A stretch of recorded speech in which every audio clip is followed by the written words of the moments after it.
Book of Heaven, Volume 2, February 28, 1899. By order of the confessor, I begin to write. By order of the confessor, I begin to write what passes between me and our Lord, day by day. Year 1899, month of February, day 28. I confess the truth. I feel great repugnance. The effort I have to make in order to conquer myself is so great that only the Lord can know the torture of my soul. But oh, holy obedience, what a powerful bond you are. You alone could conquer me, and overcoming all my repugnances, almost impassable mountains, you bind me to the will of God and of the confessor. But please, O holy spouse, as great as my sacrifice is, so much help do I need. I want nothing but for you to hold me in your arms and sustain me. In this way, assisted by you, I will be able to say only the truth, only for your glory and to my confusion.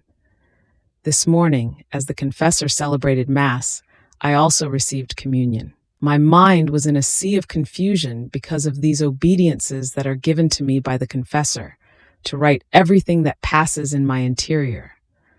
As soon as I received Jesus, I began to tell him of my pains, especially my insufficiency, and many other things. But Jesus seemed not to care about this thing of mine, and did not answer to anything. A light came to my mind, and I said, "Who knows whether I myself am the cause for which Jesus is not showing himself according to his usual way?" So with all my heart I said to him, "Oh, please, my good and my all, don't show yourself so indifferent with me. You make my heart split with pain. If it is because of the writing, let it be, let it be. Even if it costs me the sacrifice of my life, I promise I will do it." Then Jesus changed appearance, and all benign he told me, "What do you fear? Have I not assisted you the other times? My light will surround you everywhere, and so you will be able to manifest it." Purity of intention. While he was saying this, I don't know how, I saw the confessor near Jesus, and the Lord told him, "See, everything you do passes into heaven. Therefore, see with what purity you must operate, thinking that all your steps, words, and works come before my presence. And if they are pure, that is, if they are done for me, I take greatest delight in them, and I feel them around me like many messengers that remind me continuously of you. But if they are done for low and earthly purposes, I feel bothered by them." And as he was saying this, he seemed to take his hands, and lifting them up to heaven, he said to him, "Your eye always on high, you belong to heaven. Operate for heaven." While I was seeing the confessor, and Jesus saying this to him, in my mind it seemed to me that if one operated in that way, it would happen as when a person has to move out of one house to go to another. What does he do? First, he sends all his things and everything he possesses, and then he goes himself. In the same way, we first send our works to take a place for us in heaven, and then when our time comes, we go ourselves. Oh, what a beautiful cortege they will make for us. Faith. Now, while seeing the confessor, I remembered he had told me that I was to write about faith in the way in which the Lord had spoken to me about this virtue. While I was thinking of this, in one instant the Lord drew me so much to himself that I felt myself outside of myself, in the vault of the heavens, together with Jesus. And he told me these exact words. "Faith is God." But these two words contained an immense light, such that it is impossible to explain them, but I will say what I can. In the word, faith, I comprehended that faith is God himself. Just as material food gives life to the body so that it may not die, so does faith give life to the soul. Without faith, the soul is dead. Faith vivifies, faith sanctifies, faith spiritualizes man and makes him keep his eye fixed on a supreme being in such a way that he learns nothing of the things of down here. And if he learns them in God. Oh, the happiness of a soul who lives of faith. Her flight is always toward heaven. In everything that happens to her, she always looks at herself in God. And so just as in tribulation, faith raises her in God, and she does not afflict herself, nor does she lament, knowing that she is not to form her contentment here, but in heaven. In the same way, if joy, riches, pleasures surround her, faith raises her in God, and she says to herself, "Oh, how much more content and rich will I be in heaven." So these earthly things are a bother to her. She despises them and tramples them underfoot. It seems to me that to a soul who lives of faith, it happens as to a person who possessed millions upon millions of coins and even entire kingdoms, and someone else wanted to offer him a penny. What would he say? Would he not disdain it? Would he not throw it in his face? I add, and what if that penny were all muddy, just as earthly things are? Even more, what if that penny were only lent to him? Now this person would say, I enjoy and possess immense riches, and you dared to offer me this miserable penny so muddy, and only for a short time? I believe he would immediately remove his gaze from it and would not accept the gift. So does the soul who lives of faith with regard to earthy things. Now let us go back again to the idea of food. By taking food, the body is not only sustained, but shares in the substance of the food, which is transformed with the body itself. The same for the soul who lives of faith. Since faith is God Himself, the soul comes to live of God Himself, and by feeding herself with God Himself, she comes to share in the substance of God, and by sharing in Him, she comes to resemble Him and to be transformed with God Himself. Therefore, it happens to the soul who lives of faith that just as God is holy, the soul is holy. Powerful God, powerful the soul. Wise, strong, and just God, wise, strong, and just the soul, and so with all the other attributes of God. In sum, the soul becomes a little God. Oh, the blessedness of this soul on earth, to then be more blessed in heaven. I also comprehended that those words which the Lord says to His beloved souls, I will espouse you in the faith, mean nothing less but that the Lord in this mystical marriage comes to endow the souls with His own virtues. It seems to me that it happens as to two spouses. As they join their properties together, the belongings of one can no longer be distinguished from those of the other, but both of them become the owners. However, in our case, the soul is poor. All the good comes from the Lord, who lets her share in His possessions. The life of the soul is God. Faith is God. And the soul, by possessing faith, comes to graft all the other virtues into herself, in such a way that faith is like a king in her heart, and the other virtues remain around it, as the subjects that serve faith.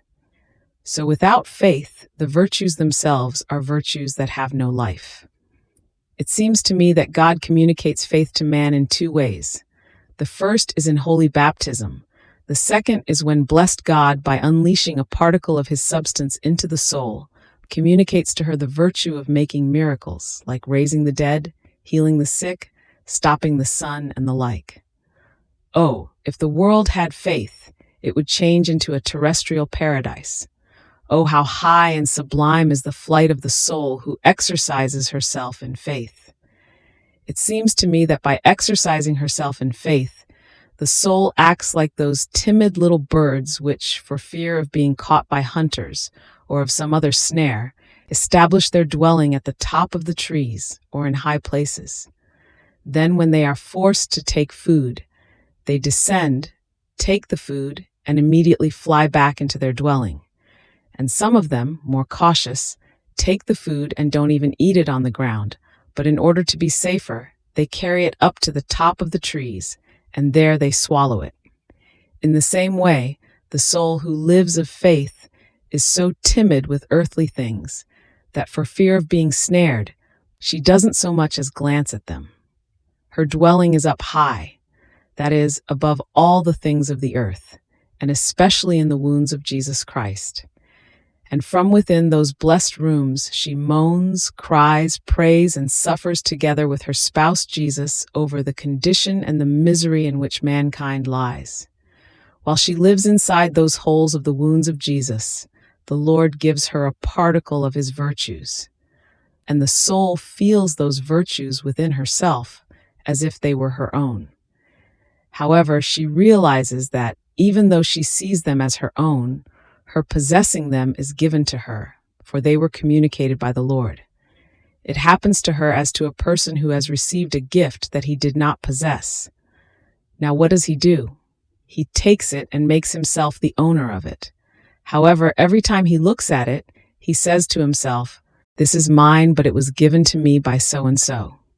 So also does the soul whom the Lord transmutes into himself, by unleashing from himself a particle of his divine being. Now this soul, just as she abhors sin, also feels compassion for others, and prays for those whom she sees walking on the path of the precipice. She unites herself with Jesus Christ, and offers herself as victim in order to placate divine justice, and to spare creatures the deserved chastisements. And if the sacrifice of her life were necessary, oh, how gladly she would make it for the salvation of one soul alone, how she sees the divinity of Jesus. Since the confessor told me to explain to him how I see, sometimes, the divinity of our Lord, I answered him that it was impossible for me to be able to tell him anything. But at night, blessed Jesus appeared to me and almost reproached me because of this refusal of mine, and then he made two most luminous rays flash through me. With the first one, I comprehended in my intellect that faith is God and God is faith. I tried to say a few things about faith. Now I will try to say how I see God, and this was the second ray. While I am outside of myself, and I find myself in the height of the heavens, I seem to see God within a light, and he himself seems to be light. And in this light there is beauty, strength, wisdom, immensity, height, depth, without end or boundaries. Even in the air that we breathe, there is God himself being breathed, so each one can make him one's own life, as indeed he is. Nothing escapes him, and nothing can escape him. This light seems to be all voice, and without speaking, all operating, while it always rests. It is present everywhere, without occupying anything, and while it is present everywhere, it also has its own center. O God, how incomprehensible you are! I see you, I feel you, you are my life. You restrict yourself within me, while you remain always immense and lose nothing of yourself. Yet, I feel I am stammering, and it seems to me that I am unable to say anything. In order to explain myself better, according to our human language, I will say that I see a shadow of God in all creation, because in all creation, somewhere he has cast the shadow of his beauty, somewhere his fragrances, somewhere his light, as in the sun, in which I see a special shadow of God. I see him as though veiled in this sphere as the king of all other spheres. What is the sun? It is nothing other than a globe of fire. One is the globe, but many are the rays. From this we can easily comprehend the globe, God, the rays, the immense attributes of God. Second, the sun is fire, but it is also light and heat. Here is the most holy Trinity veiled in the sun. The fire is the Father, the light is the Son, the heat is the Holy Spirit. However, the sun is one, and just as one cannot separate the fire from the light and from the heat, so one is the power of the Father, of the Son, and of the Holy Spirit, who cannot really be separated from one another. And just as fire, in the same instant, produces light and heat, in such a way that fire cannot be conceived without also conceiving the light and the heat, in the same way, the Father cannot be conceived before the Son and the Holy Spirit, and vice versa. But all three of them have the same eternal beginning. I add that the light of the sun diffuses everywhere. In the same way, God, with his immensity, penetrates everywhere. However, let us remember that this is but a shadow, because the sun cannot reach where it cannot penetrate with its light, while God penetrates everywhere. God is most pure spirit, and we can represent him with the sun that makes its rays penetrate everywhere, without anyone being able to grab them with his hands. Moreover, God looks at everything, the iniquities, the evils of men, and he remains always as he is, pure, holy, immaculate. A shadow of God is the sun, which sends its light over rubbish and remains immaculate. It spreads its light in the fire and is not burned, in the sea, in the rivers, and is not drowned. It gives light to all. It fecundates everything. It gives life to everything with its heat, and is not impoverished of light, nor does it lose any of its heat. Even more, while it does so much good to all, it has need of no one, and remains always as it is, majestic, resplendent, ever immutable. Oh, how well can one recognize the divine qualities in the sun! With his immensity, God is present in the fire and is not burned, in the sea and is not drowned, under our steps and is not trampled. He gives to all and is not impoverished and has need of no one. He looks at everything. Even more, he is all eyes, and there is nothing he does not hear.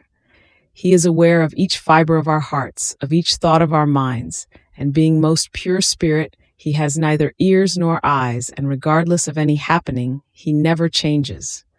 The sun, investing the world with its light, does not tire. In the same way, God, giving life to all, helping and ruling the world, does not tire. A man can hide. He can place shades in order not to enjoy the light of the sun and its beneficial influences. But he does nothing to the sun. The sun remains as it is, while all the evil will fall upon man. In the same way, by sin, the sinner can move away from God and no longer enjoy his beneficial influences. But he does nothing to God. The evil is all his own. The roundness of the sun also symbolizes to me the eternity of God, which has no beginning and no end. The very light of the sun, penetrating, is such that no one can restrict it within one's eye, and if one wanted to fix on it in its full midday, he would remain dazzled, and if the sun wanted to draw closer to man, man would be reduced to ashes. The same for the divine sun. No created mind can restrict it within its little mind in order to comprehend it in all that it is. And if it wanted to try, it would remain dazzled and confused. And if this divine sun wanted to display all its love, allowing man to feel it while he is in his mortal flesh, he would be reduced to ashes. So God has cast a shadow of himself and of his perfections over all creation. It seems that we see him and touch him, and we are touched by him continuously. In addition to this, after the Lord said those words, "Faith is God." I said to him, "Jesus, do you love me?" And he added, "And you, do you love me?" Immediately I said, "Yes, Lord, and you know that without you, I feel life missing in me." "Well then," Jesus continued, "you love me, I too love you. So let us love each other and remain always together." This is how he ended for this morning. Now who can say how much my mind has comprehended of this divine sun? I seem to see it and touch it everywhere.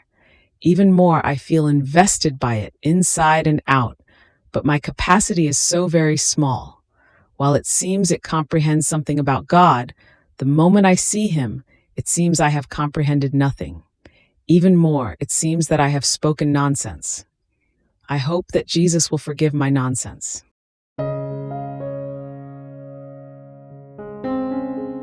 Thank you for being a part of our community here at Divine Will app. If you enjoy listening to Jesus' lessons on how to live in the divine will, please give this video a thumbs up. Your likes help us reach more souls yearning to live in the kingdom of the divine will. We'd love to hear your thoughts and reflections, so drop a comment below.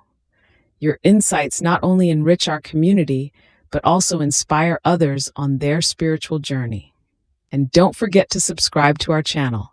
By joining us, you're helping to spread the news of the kingdom of the divine will, so that together we can bring his kingdom to reign on earth as it is in heaven. In the divine will, always.